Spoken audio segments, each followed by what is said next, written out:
PGT 2013 biology का video solution करते हैं। ओके, तो स्टार्ट करते हैं। Question number 1।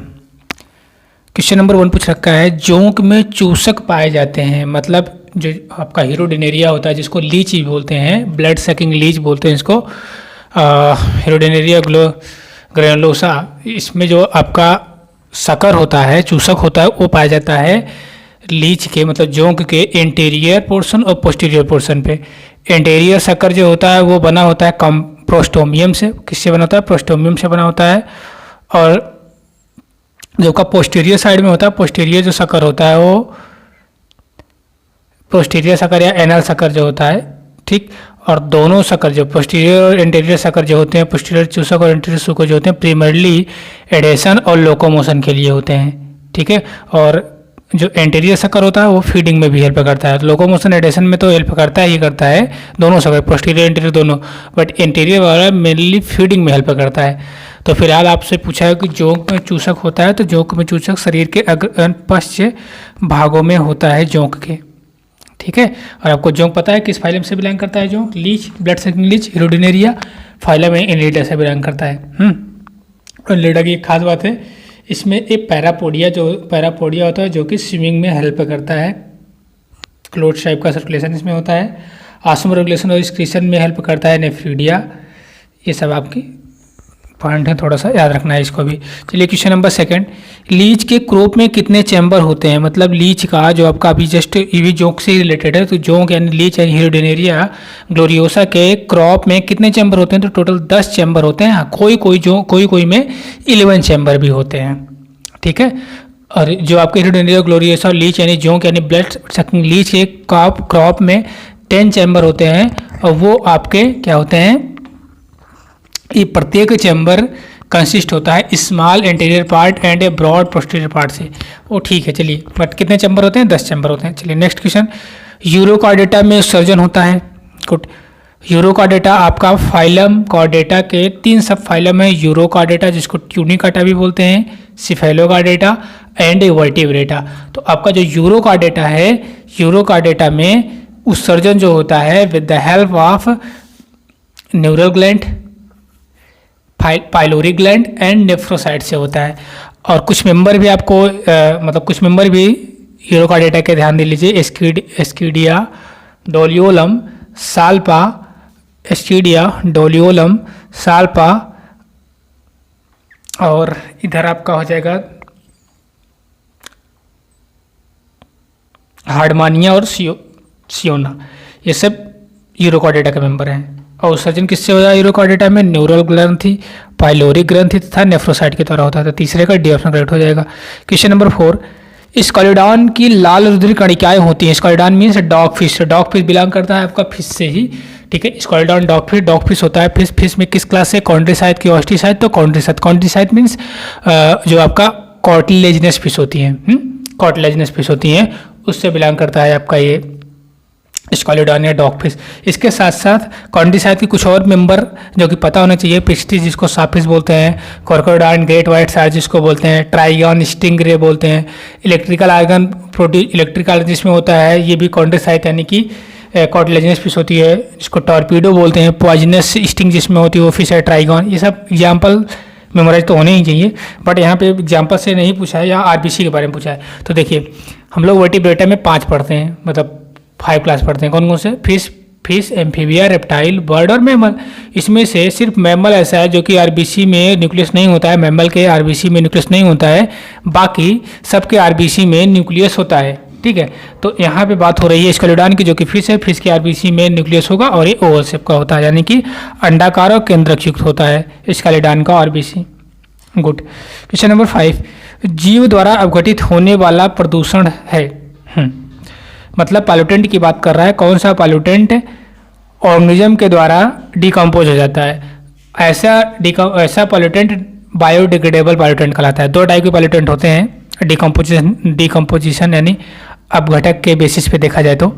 एक होता है बायोडिग्रेडेबल पॉल्यूटेंट, दूसरा होता है non biodegradable pollutant.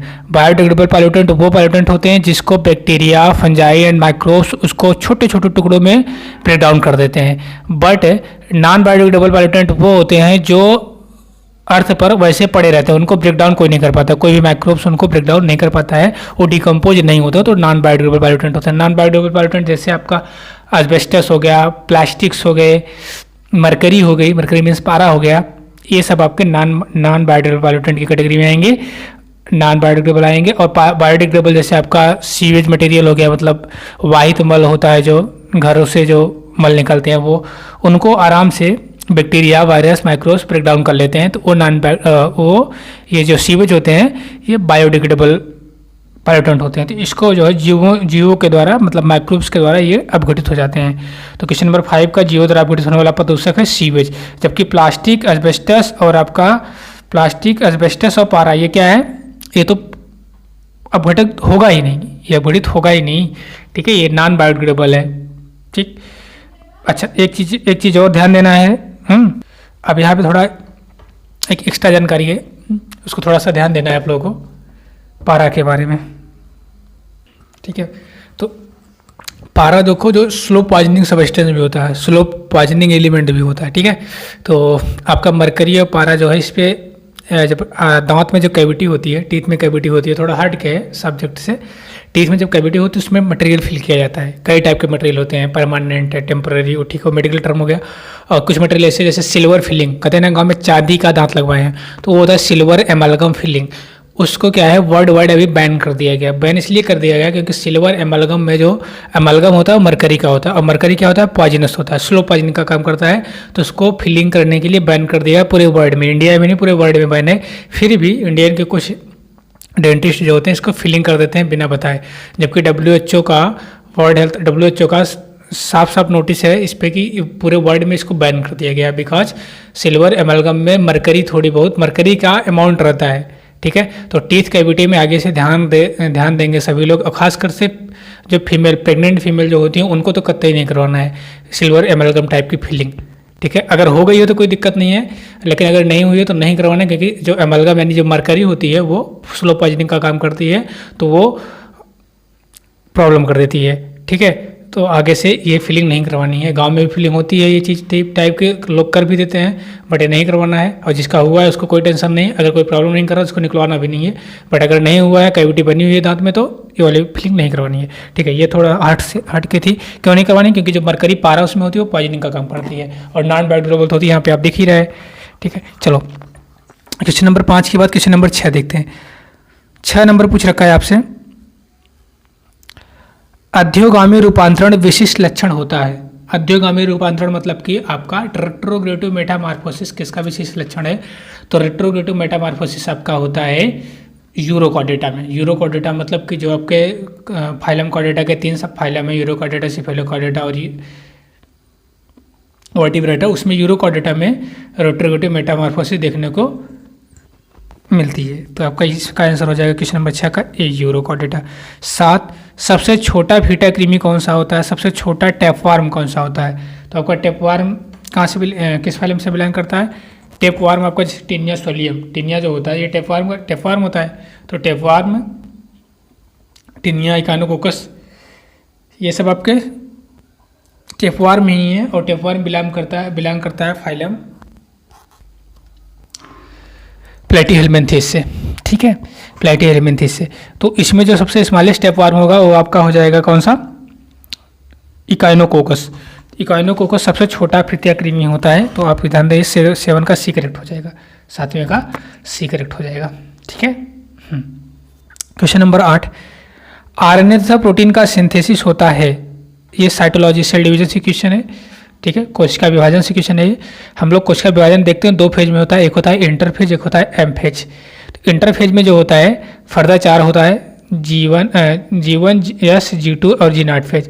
G1 phase जो होता है, अच्छा आपका इंटरफेज, और अगर इंटरफेज और एम फेज, मतलब इंटरफेज और एम फेज में पूछा जाए कुछ किसका थोड़ा लंबा समय होता है कंपेयर टू, तो जो इंटरफेज होता है लंबे समय तक सेल, उसका टाइम जो होता है ज़्यादा होता है, एम फेज का टाइम कम होता है, ठीक है। तो इंटरफेज के 4 पार्ट, फर्दर 4 पार्ट में डिवाइड है ये, G1, S, G2 और G0 फेज। तो G1 फेज और G2 फेज दोनों में आरएनए और प्रोटीन की सिंथेसिस होती है। अंतर ये है कि G1 में आपका आरएनए नॉन स्टेबल प्रोटीन की सिंथेसिस होती है और G2 में आरएनए और प्रोटीन की सिंथेसिस होती है। एस फेज में पता होगा सबको कि रिप्लिकेशन ऑफ द डीएनए होता है और G0 फेज होता है वो रेस्टिंग फेज होता है, यानी कि इसमें सेल डिवीजन नहीं करती है बट सेल मेटाबॉलिकली एक्टिव होती है। ओके, तो ये बात आपको होगी। तो फिलहाल यहाँ पे पूछा आरएनए प्रोटीन सिंथेसिस, तो देखो G1 भी होगा और G2 भी होगा। तो आपका 8 क्वेश्चन नंबर 8 का सी ऑप्शन करेक्ट हो जाएगा। बी ऑप्शन करेक्ट है, बट अगर सी होता नहीं होता तो भी सी रहता, बट आंसर आपका बुक में बी दे रखा है, तो बी मेरे अकॉर्डिंग नहीं होना चाहिए, सी होना चाहिए, मोर बेटर है, क्योंकि G1 G2 दोनों में आरएनए प्रोटीन की सिंथेसिस होती है। एस फेज में डीएनए का रेप्लिकेशन होता है, तो ये तो रूल आउट हो गया। एम फेज में क्या होता है, सेल डिवाइड करती है, ठीक है, सेल डिवाइड करती है। इंटरफेज में सेल डिवाइड नहीं करती, सेल प्रिपेयर होती है डिवीजन करने के लिए। इंटरफेज में सेल खुद को प्रिपेयर करती है ताकि वो एम फेज में जाके डिवीजन कर सके। ओके, चलिए, तो आपका आंसर मिल गया ना, किसमें आरएनए प्रोटीन की सिंथेसिस होती है, सी, G1 और G2 में, इंटरफेज के G1 और G2 में। तो 8वें का सी हो जाएगा। क्वेश्चन नंबर 9 पूछ रखा है, एम्फिऑक्सस के भ्रूणीय परिवर्धन में अंतःवृद्धि होती है। मतलब आपका एम्फिऑक्सस जो होता है, एम्फिऑक्सस में emboly occur in amphioxus development during the, तो ये जो आपका होता है ड्यूरिंग द गैस्ट्रुलेशन के दौरान होता है। तो आपका इसका आंसर चला हो जाएगा क्या, एम्फिऑक्सस एम्ब्रियोनिक डेवलपमेंट गैस्ट्रुलेशन पीरियड के दौरान होता है, तो इसका हो जाएगा गैस्ट्रुलेशन सही। तो ऑप्शन नंबर 9 का डी करेक्ट हो जाएगा, ऑप्शन नंबर डी करेक्ट हो जाएगा। क्वेश्चन नंबर 10, हाथी पाँव यानी कि एलिफेंटियासिस, हाथी पाँव नामक रोग का वाहक वेक्टर कौन सा है। तो हाथी पाँव जो एलिफेंटियासिस होता है उसका जो वेक्टर होता है वो इन्फेक्टेड फीमेल क्यूलेक्स मस्कीटो होता है, इन्फेक्टेड क्यूलेक्स या एडीज मस्कीटो होता है, ठीक है, फीमेल क्यूलेक्स या फीमेल एडीज मस्कीटो होता है। किसकी वजह से होता है, वेक्टर आया पूछा, वजह नहीं पूछा। तो वजह बाउचेरिया बनक्राफ्टी जो कि फिलेरियल वार्म होता है, बाउचेरिया बनक्राफ्टी फिलेरियल वार्म जो कि फाइलम एस्केलमेंथिस से बिलोंग करता है। तो बाउचेरिया बनक्राफ्टी फिलेरियम वार्म की वजह से काज होता है एलिफेंटियासिस या फिलेरियासिस इसको बोलते हैं। इसमें क्या होता है, इसमें जो आपका लेग होता है, लेग मतलब एब्डोमेन का lower part, legs, hand, breast, ये सब क्या हो जाते हैं, स्वेलिंग हो जाती है, इसमें फूल जाते हैं ये जब एलिफेंटियासिस होता है तो, ठीक है। ओके, फिलहाल अब ये सरवाह कौन सा हो जाएगा, इन्फेक्शियस क्यूलेक्स मच्छर, संक्रामित क्यूलेक्स मच्छर। एडीज दिया होता तो भी सही रहता, एनाफिलीज नहीं, मादा एनाफिलीज जो है मलेरिया होता है, इससे आपका हाथी पाँव नहीं होता है, तो ये गलत है।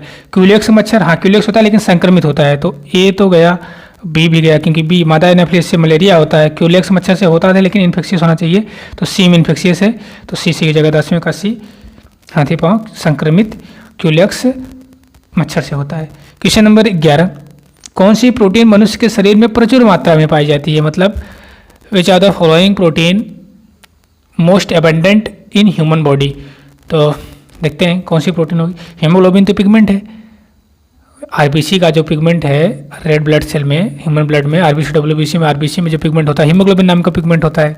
केराटिन प्रोटीन है, कोलेजन भी प्रोटीन है, इम्यूनोग्लोबिन भी प्रोटीन है। इम्यूनोग्लोबिन आपका इन तीनों में अगर देखा जाए सबसे ज़्यादा जो एबंडेंट प्रोटीन होती है ह्यूमन बॉडी में वो होती है collagen protein most abundant protein होती है, ठीक है।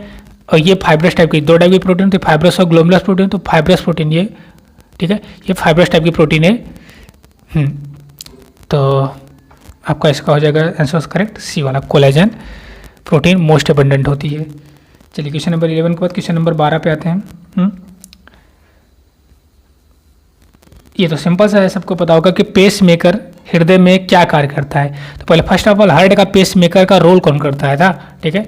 पेस मेकर हृदय में क्या कार्य करता है ये पूछा है ना। अच्छा, कार्य क्या करता है, तो जो हार्ट होता है 4 चैम्बर का होता है, हम लोग हार्ट 4। वैसे अगर आप वर्टिब्रेट को देखें, फिश से लेके, fish amphibia reptile bird mammal में, तो हम लोग मैमल हैं, तो हम लोगों में जो हार्ट होता है 4 चैम्बर होता है, 2 या 2 वेंट्रिकल, ठीक है। इसमें जो हार्ट में जो पेस मेकर का काम करता है होता है एसए नोड। एसए नोड क्या करता है, एसए नोड एक ओसे नोड होता है, एक एवी नोड होता है। एसए नोड का पूरा नाम है cyano atrial node. SA node यही पेसमेकर का काम करता है, पेसमेकर हार्ट में पेसमेकर का काम करता है, मतलब ये स्टिमुलेशन देता है, ठीक है, स्टिमुलेशन देता है जिससे हार्ट बीट जनरेट होती है। तो हृदय स्पंदन को क्या करता है, ये हृदय स्पंदन को प्रारंभ करता है, हार्ट बीट को ओरिजिनेट करता है यही पेसमेकर यानी कि एससी नोड हृदय स्पंदन को आरंभ करता है पेसमेकर। अब अगर पेसमेकर का रोल कौन करता है तो एससी नोड करता है। करता क्या है, हृदय स्पंदन करता है, हार्ट बीट को स्टार्ट करता है ये। ओके, तो 12 का ऐसे ही हो जाएगा। चलिए क्वेश्चन नंबर 13,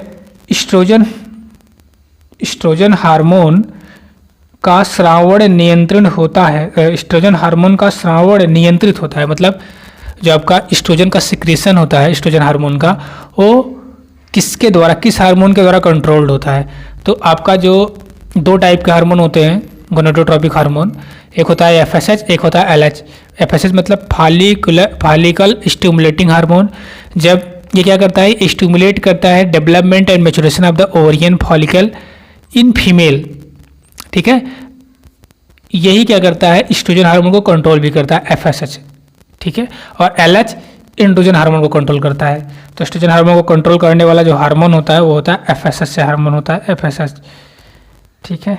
चलिए क्वेश्चन नंबर 13 का आपका ऑप्शन नंबर ए करेक्ट हो जाएगा। और ये आपको डिटेल में देखना तो मेंस्ट्रुअल साइकिल जिसको क्लियर कट पता होगा, ठीक है। पहले आपका आ जाता है मेनार्ची, देन प्रोलिफरेटिव फेज या नहीं, पहले तो मेनार्ची, देन ठीक है, मेनार्ची के बाद आता है सिक्रेटरी फेज या ल्यूटियल फेज, जिसमें 14 डे 14वें दिन हार्मोन पीक पे जाता है, मतलब एलएच जिसको बोलते हैं एलएच सर्ज, एलएच पीक पे जाता है। वहाँ पे प्रेगनेंसी गेन करने का चांस मैक्सिमम होता है, ठीक है। वो चीज़ जब हम लोग मेंस्ट्रुअल साइकिल डिटेल में देखेंगे तो वहाँ देखेंगे, तो वहाँ पे एफएसएच भी पीक पे जाता है, तो वही एफएसएच एस्ट्रोजन को कंट्रोल करता है। उसके बाद लास्ट फेज होती है आपकी सिक्रेटरी या ल्यूटियल फेज के बाद होती है फॉलिकुलर फेज। फॉलिकुलर फेज में आपका ग्राफियन फॉलिकल का फॉर्मेशन होता है, उससे प्रोजेस्टेरॉन वो ठीक है। जब हम लोग मेंस्ट्रुअल साइकिल डिटेल में देखेंगे तब देखेंगे आपका यहाँ पे एस्ट्रोजन हार्मोन का श्रावण नियंत्रित करने वाला जो हार्मोन है वो एफएसएच है। सिंपल सा 13 का ऐसे ही हो जाएगा। क्वेश्चन नंबर 14 पूछ रखा है, डीएनए में पाया जाने वाला वह कौन सा नाइट्रोजनी क्षार है जिसमें एक वलय संरचना होती है। सिंपल सा क्वेश्चन है। हम लोग का न्यूक्लिक एसिड 2 टाइप के पढ़ते हैं, एक तो डीऑक्सीराइबोन्यूक्लिक एसिड, एक राइबोन्यूक्लिक एसिड। तो डीऑक्सीराइबोन्यूक्लिक एसिड मतलब डीएनए, राइबोन्यूक्लिक एसिड का मतलब आरएनए, ठीक है। अब अगर हम देखें, जो आपका डीएनए में नाइट्रोजन बेस होता है 2 टाइप का होता है, एक तो प्यूरिन, दूसरा पिरिमिडिन। इसके साथ साथ और होते हैं nitrogen base plus sugar, pentose sugar और प्लस फास्फेट, ठीक है। ये तीनों मिलकर बनाते हैं आपके न्यूक्लियोटाइड, और कई न्यूक्लियोटाइड मिलकर बनाते हैं आपके डीएनए और आरएनए। फिलहाल वो बात अलग हो गई। अब यहाँ पे बताना है हमको नाइट्रोजन बेस जो होता है किसमें सिर्फ एक ही रिंग होती है, ये पूछा ना, एक वाला संरचना। तो नाइट्रोजन बेस 2 टाइप के होते हैं, नाइट्रोजन बेस 2 टाइप के होते हैं, एक होता है प्यूरिन, दूसरा होता है पिरिमिडीन। तो जब आपका प्यूरिन होता है, प्यूरिन में अगर आप प्यूरिन का स्ट्रक्चर बनाएंगे या प्यूरिन का स्ट्रक्चर देखेंगे तो प्यूरिन का स्ट्रक्चर जो होता है वो 1 रिंग होता है उसमें, सॉरी प्यूरिन में डबल रिंग होता है, मतलब एडेनिन और ग्वानिन, ये डबल रिंग स्ट्रक्चर होता है। और पिरिमिडीन जिसमें आता है आपका कट मतलब C for cytosine, U for uracil, T for thymine, cut, ये आपका पिरिमिडीन है। पिरिमिडीन में सिंगल रिंग होता है। यहाँ पे आपका सिंगल एक वाला पूछा ही है, एक वाले मतलब सिंगल रिंग मतलब पिरिमिडीन, पिरिमिडीन मतलब साइटोसिन, यूरेसिल और थाइमिन हो जाएगा। तो देख लो यहाँ पे आपका आ जाएगा एक रिंग वाला यूरेसिल और थाइमिन, ठीक है। इसमें 2 ऑप्शन करेक्ट हो जाएंगे, यूरेसिल और थाइमिन, ए और बी करेक्ट होगा। तो क्वेश्चन नंबर 14 का ए और बी 2 ऑप्शन करेक्ट होगा, क्योंकि यूरेसिल भी थाइमिन ये दोनों क्या है, यूरेसिल थाइमिन ये दोनों के दोनों क्या है, पिरिमिडीन में आते हैं, और पिरिमिडीन में एक ही रिंग होती है। तो आपका 14 का 2 ऑप्शन करेक्ट हो जाएगा, ए और बी, ठीक है। ओके, बाकी एडेनिन और ग्वानिन जो होता है आपका प्यूरिन क्या है, प्यूरिन है, प्यूरिन में डबल रिंग होती है, तो ये तो रूल आउट हो जाएगा ये दोनों, क्योंकि ये दोनों प्यूरिन है और यूरेसिल थाइमिन पिरिमिडीन है, पिरिमिडीन में एक ही वाला होता है। आई होप क्लियर हो गया 14 का ए और बी। देखो आंसर आपकी बुक में जो दे रखा है जरूरी नहीं को सही दे, मिस्टेक हो सकती है मतलब प्रिंटिंग में, ठीक है। तो थोड़ा सा कॉन्सेप्ट आपका पता होना चाहिए। चलिए क्वेश्चन नंबर 15, स्तनी के भ्रूण में एलेंटॉयस का क्या कार्य होता है, ठीक है। मतलब आपसे ये पूछ रखा है कि एलेंटॉयन जब मैमिलियन एम्ब्रियो होता है उसमें एलेंटॉयन एम्ब्रियोनिक मेम्ब्रेन होती है। तो एम्ब्रियोनिक मेम्ब्रेन देखो एक यॉक्सैक होती है, एमनियन होता है, कोरियन और एलेंटॉयन। तो हर एक एम्ब्रियोनिक मेम्ब्रेन का काम होता है, ठीक है। जब एम्ब्रियोनिक डेवलपमेंट होता है ह्यूमन मतलब मैमिलियन एम्ब्रियोनिक डेवलपमेंट होता है, मैमिलियन में जब एम्ब्रियो का डेवलपमेंट होता है तो एम्ब्रियो के चारों तरफ एम्ब्रियोनिक मेम्ब्रेन होती है। हर एक एम्ब्रियोनिक मेम्ब्रेन का अपना पर्टिकुलर काम होता है। तो 4 एम्ब्रियोनिक मेम्ब्रेन होती है, एलेंटॉयन, सॉरी पहला एऑक्सैक, एमनियन, कोरियन और एलेंटॉन। तो एऑक्सैक का काम होता है नरिशमेंट करना, एम्ब्रियो को नरिश करने का काम एऑक्सैक का काम होता है। एम्ब्रियो को फ्लूइड एनवायरनमेंट प्रोवाइड करना एमनियन का काम होता है। और इसी एमनियन फ्लूइड को निकाल के जो डॉक्टर होते हैं चेक करते हैं, फिलहाल यहाँ पे बैन हो चुका है ये चीज़ जिसको एमनियोसेंटेसिस बोलते हैं। एमनियन फ्लूइड को निकाल के डॉक्टर चेक करते हैं कि जो आप बेबी है, मतलब जो एम्ब्रियो है, वो जेंडर उसका मेल है कि फीमेल है, उस एमनियन फ्लूइड से चेक करते हैं, जिसको बोलते हैं एमनियोसेंटेसिस। फिलहाल एमनियोसेंटेसिस को जेनेटिक डिसाइडर पता करने के लिए यूज किया जाता था, बट इसका मिस यूज करने लगे लोग इससे जेंडर पता करने लगे। जेंडर मतलब कि जो बेबी है वो मेल है कि फीमेल है, तो इसका मिस यूज होने लगा। एबॉर्शन की संख्या मतलब जो फीमेल होती थी एबॉर्शन लोग करवा देते थे, तो इससे से गवर्नमेंट ने स्ट्रिक्ट रूल लिया, एमनियोसेंटेसिस को बैन कर दिया। ठीक है, तो अगर आपसे पूछा जाए कि एमनियोसेंटेसिस किसके लिए था, तो वो था जेनेटिक एबनॉर्मलिटी को चेक करने के लिए था, बट उसका मिसयूज करके लोग जेंडर को पता करने लगे, वो अलग चीज़ हो गई।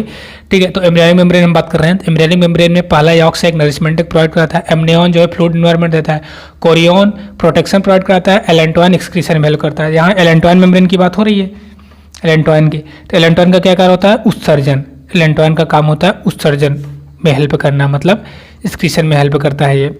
ठीक है, सुरक्षा कौन देता है? प्रोटेक्शन आपका कौन सी एम्ब्रियोनिक मेम्ब्रेन देती है? तो सुरक्षा या प्रोटेक्शन कोरियन एम्ब्रियोनिक मेम्ब्रेन सुरक्षा प्रोवाइड कराती है। बाकी पोषण में कौन हेल्प करता है, मतलब न्यूट्रिशन कौन प्रोवाइड करता है? तो नरिशमेंट या न्यूट्रिशन जो है आपका एऑक्सैक देता है। एऑक्सैक एम्ब्रियोनिक मेम्ब्रेन, जो एऑक्सैक नामक की एम्ब्रियोनिक मेम्ब्रेन नरिशमेंट प्रोवाइड कराती है एम्ब्रियो को। चलिए यहाँ तक हो गया। ठीक है, क्वेश्चन नंबर 15 का आपका कौन सा ऑप्शन है? एलेंटॉन का क्या कार्य है? उत्सर्जन, बी ऑप्शन करेक्ट है। ठीक है, क्वेश्चन नंबर 15 का बी ऑप्शन करेक्ट है। एलेंटॉन का काम होता है एक्सक्रीशन, उत्सर्जन। ठीक, चलिए क्वेश्चन नंबर 15 के बाद 16 जेनेटिक ड्रिफ्ट। तो आपको जेनेटिक ड्रिफ्ट इवोल्यूशन में आप मिलेगा, विकास में इवोल्यूशन जब चैप्टर पढ़े होंगे तो इवोल्यूशन में आपका जेनेटिक ड्रिफ्ट होता है, ये स्मॉल पॉपुलेशन के लिए वैलिड होता है। ठीक है, स्मॉल पॉपुलेशन में वैलिड होता है जेनेटिक ड्रिफ्ट। जेनेटिक ड्रिफ्ट क्या होता है कि allelic frequency in a small population, ठीक है, from one generation to another generation due to the by chance. ठीक है, बाई चांस फ्लक्चुएशन। तो ये चीज़ आपको हो जाएगा, यानी कि छोटी जनसंख्या के लिए जेनेटिक ड्रिफ्ट होता है, बड़ी जनसंख्या के लिए नहीं होता है। तो 16 का क्वेश्चन नंबर 16 का ए ऑप्शन करेक्ट हो जाएगा। क्वेश्चन नंबर 17 पक्षियों के सबसे छोटे पंख कहलाते हैं। Okay, good question. तो जो आपका फीदर होता है, टाइप ऑफ द फीदर अगर हम देखें पक्षियों में, तो कितने टाइप के फीदर्स होते हैं? तो टोटल आपके 5 टाइप के फीदर हैं। कौन से? एक तो विंग फीदर जिसको रीमेक्स बोलते हैं, रीमेक्स। दूसरा टेल फीदर जिसको रेक्ट्राइस बोलते हैं। तीसरा काउंटर फीदर, कांटूर फीदर, कवरिंग, ये बर्ड को आउटसाइड से कवर करता है। चौथा डाउन फीदर, जो सॉफ्ट कवरिंग होती है बॉडी की, बर्ड के जो बॉडी की कवरिंग होती है सॉफ्ट कवरिंग, वो होती है डाउन फीदर। पांचवा होता है फिलोप्लम फीदर।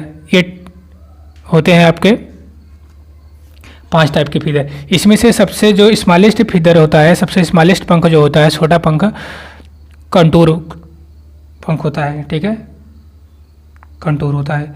तो कंटूर फीदर जो होता है ये सबसे छोटा होता है। तो 17 का कौन सा ऑप्शन करेक्ट हो जाएगा? सी। 17 का आपका सी ऑप्शन करेक्ट हो जाएगा। कंटूर फीदर जो होता है आपका सबसे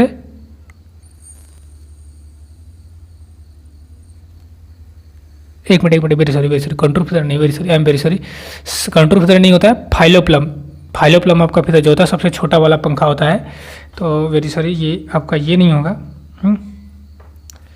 17 का आपका ए ऑप्शन करेक्ट हो जाएगा। ठीक है, चलिए question number 18 repeat question, I think नहीं रिपीट नहीं, लार्वा यहाँ पूछा है। बॉचेरिया बैनक्राफ्टी का लार्वा का नाम बताना है। तो बॉचेरिया बैनक्राफ्टी का जो लार्वा का नाम है, बॉचेरिया बैनक्राफ्टी किस फाइलम से बिलोंग करता है? फाइलम एस्केलमेंथिस से बिलोंग करता है। बॉचेरिया बैनक्राफ्टी फाइलम एस्केलमेंथिस से बिलोंग करता है, जिसको बोलते हैं फिलेरियल। बॉचेरिया बैनक्राफ्टी को क्या बोलते हैं? फिलेरियल लार्वा बोलते हैं ना।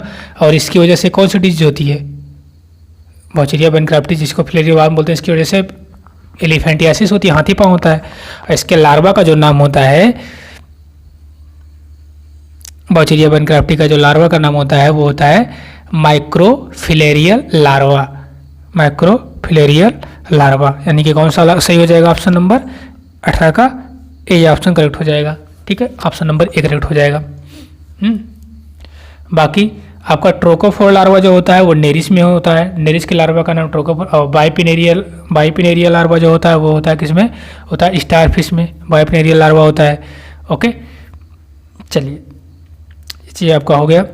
और लास्ट वाला जो है सर्केरिया लार्वा, सर्केरिया लार्वा आपका फैसियोला हेपेटिका में होता है। फैसियोला हेपेटिका मतलब समझ लो, फैसियोला हेपेटिका आपका हो जाएगा लीवर फ्लैग, और लीवर फ्लैग फैसियोला हेपेटिका आपका पाया जाता है किससे बिलोंग करता है, फैसियोला हेपेटिका लीवर फ्लैग प्लेटिहेल्मिन्थेस से बिलोंग करता है। तो लार्वा का नाम ध्यान होगा, 18 का ए ऑप्शन करेक्ट हो जाएगा। क्वेश्चन नंबर 18 के बाद question number 19, chi square test जुड़ा होता है, ठीक है, chi square test related to किससे जुड़ा है, काई स्क्वायर टेस्ट जुड़ा है किससे, तो ये आपका स्टूडेंट टी टेस्ट से, सार्थकता के टेस्ट से, दो माध्ययों की तुलना से, मतलब सभी।